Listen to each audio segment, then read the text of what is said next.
Hi, thanks for tuning in.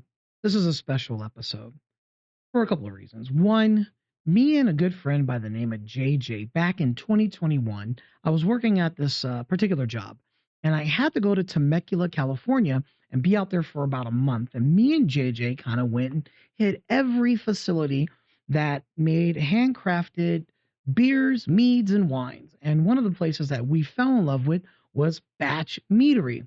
Phenomenal place. And part two to this is dedicated to Auntie Janice because if there was one thing that she loved, it was she loved making mead and drinking mead. So this is dedicated to you, young lady.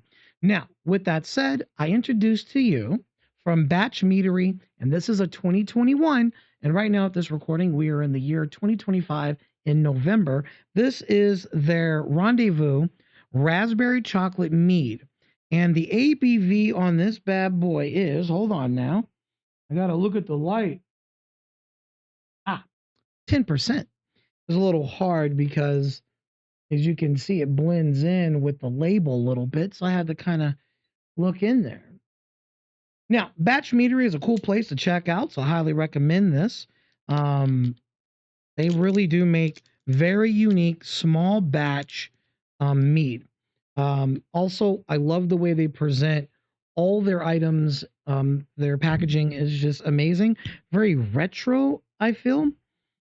It just feels really nice. Like, hey, we're coming into town. Pick up your elixir. Okay, there's that. Some of that so you can take a look. And away we go.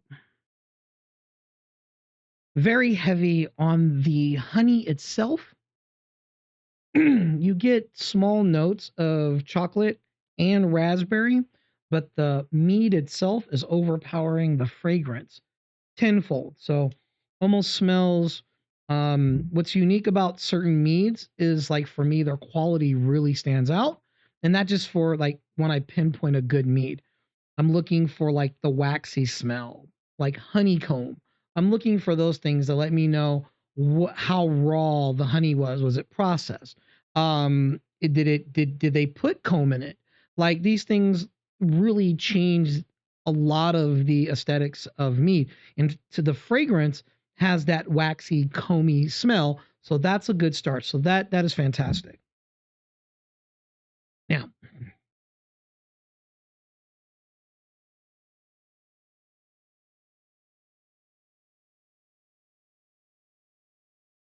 well, that is very surprising.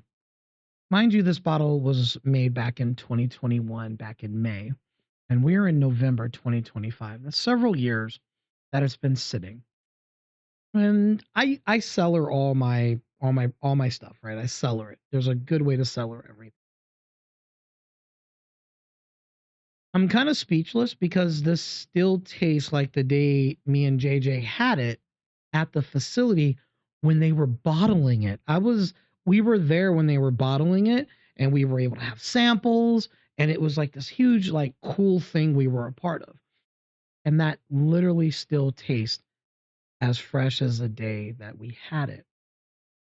The meat itself is secondary now. Now the first thing coming in is a hint of chocolate, almost milk chocolate esque, and then raspberry tart, and then it follows back to the chocolate. Then it finishes with the meat itself, which is all honey. What I need you to take away is imagine chocolate covered raspberries, and that's what you're eating. Milk chocolate for me. It could be dark chocolate for you. I know those are two different taste profiles, but I assure you it'll be one or the other. That's a crazy combination for it to have sat for so long and it still tastes like the day I had it. That raspberry, that chocolate, that mead, good to the lips, that 10%. Like I don't even, you not, I mean, you got to be careful. And it's not that sweet. It's a little savory, which usually meads are very sweet. This is nice. It's got that nice balance of enjoyability. The other thing that we could probably say about this decadent situation is this is something you're supposed to share. You're supposed to share this in a moment. these particular meads or any type of beverage that has quality and these echelon tier properties to it are never to be consumed to consume them. They are to be shared and have a moment. And, we could have some today and then we'll have some tomorrow. It's something like that, or it's so good, I need a case and only break it out on special occasions. And today is a very special occasion because it was dedicated to Auntie Janice.